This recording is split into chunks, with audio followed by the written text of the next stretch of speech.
엔비디아가 시총 3조 달러 회복을 눈앞에 두고 있습니다. 어도비는 실적 발표 후 시간의 거래에서 급락합니다. GM이 현대차와의 협력 발표에 뛰어올랐습니다. 출근길 뉴스프레소입니다.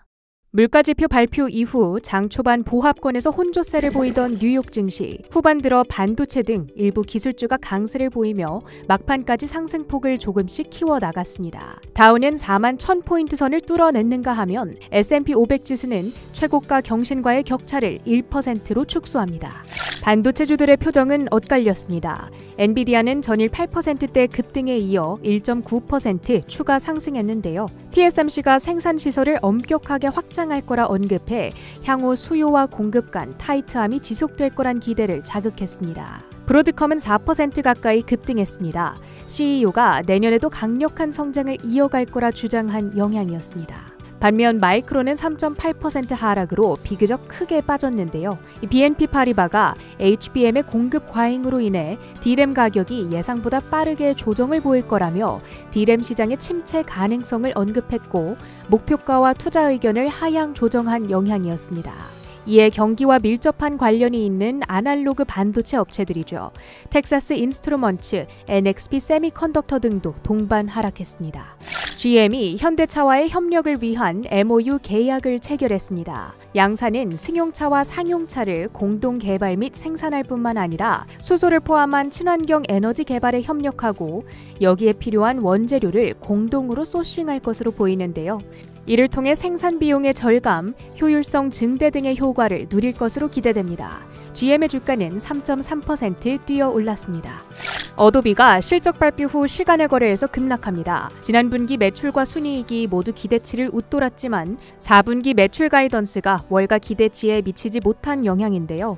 어도비는 유명 소프트웨어인 포토샵과 일러스트에 AI 모델 파이어플라이를 접목시킨 바 있죠. 하지만 최근 시장에서는 AI를 향한 과도한 지출로 실적만 갉아먹고 돈을 벌기까지는 한참 걸릴 거란 우려가 등장한 바 있습니다. AI 접목의 효과가 빠르게 실적에 반영되길 기다리는 투자자들의 조급한 마음을 충족시키기에는 부족한 가이던스였죠. 애프터마켓에서 9%의 마이너스권에서 움직입니다. 길리어드는 연 2회 투약 HIV 예방제 레나카파비르가 임상 3상에서 96%의 감염 예방률을 보였다 발표하며 2.7% 올랐습니다. 이번 임상 결과로 FDA 승인 가능성 역시 높아졌습니다. 모더나는 코로나 사업부가 쇠퇴하며 11억 달러의 지출 삭감 계획을 발표하자 12.4% 급락했습니다. 미국의 3대 슈퍼마켓 체인 크로거는 매출이 기대를 밑돌았음에도 어닝 비트, 동일 매장 매출 전망치 상향을 발표하자 7.2% 뛰어 올랐습니다. 간밤 뉴욕 증시는 유럽중앙은행의 금리 인하 조치와 미국의 경제지표 발표로 인해 활발한 흐름을 보였습니다. 우선 유럽중앙은행은 예금금리를 3.5%로 만장일치 하향 조정했습니다.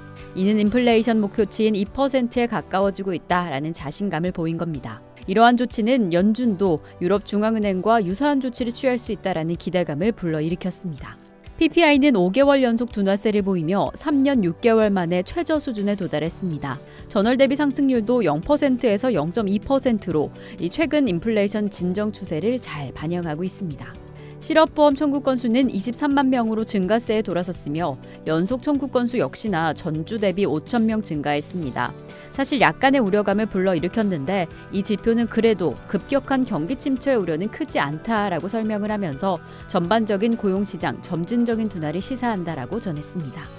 현재 경제지표는 이렇게 시장의 전망치와는 크게 다르지 않아서 25bp 금리 인하의 가능성이 가장 높게 보입니다. 하지만 지금 이 시점에서 50bp 인하 가능성도 완전히 배제할 수는 없습니다. 소폭 상승한 군원 PPI 그리고 CPI의 높은 주거비 상황까지 이렇게 혼조세를 보이는 경제지표에 월스트리트저널의 닉 기자는 금리 인하 50bp로 시작하는 쪽을 선호하고 있고 이 연준도 그럴 가능성이 있다라는 파우스트의 발언을 소개했습니다. 그리고 아무래도 지난달 파월 의장이 고용시장의 초기 리스크에 주목하자면서 모든 옵션을 고려하고 있다라고 밝힌 바가 있어서 인플레이션의 압력 그리고 복잡한 경제 상황을 감안해 볼 때 50bp 인하 가능성도 완전히 배제할 수는 없습니다.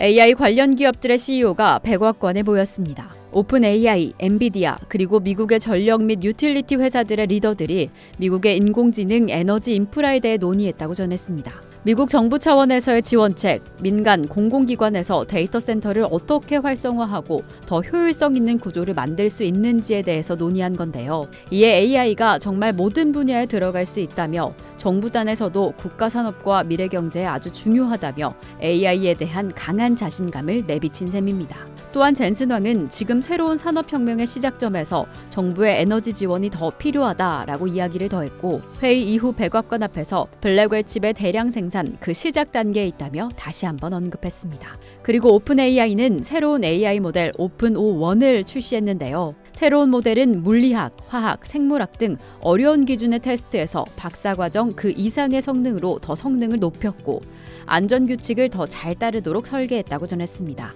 최근에 다시 한번 불어오고 있는 엔비디아 주가 상승에 대한 기대감, 해당 내용이 증시의 전반적인 강세에 힘을 더해줄 수 있을지 지켜보겠습니다. 이어서 상품 시장입니다. 멕시코만의 허리케인으로 인한 공급 차질 우려로 WTI 이틀째 급등세 이어갑니다. 국제금값, 금리 인하에 대한 기대와 달러와 약세에 힘입어 반등하고 있습니다. 비트코인은 장중에 상승세를 보이며 58,000달러 선을 회복했고요. 10년 만기 미국 국채금리는 2.7bp 상승하여 3.679%에 도달했습니다.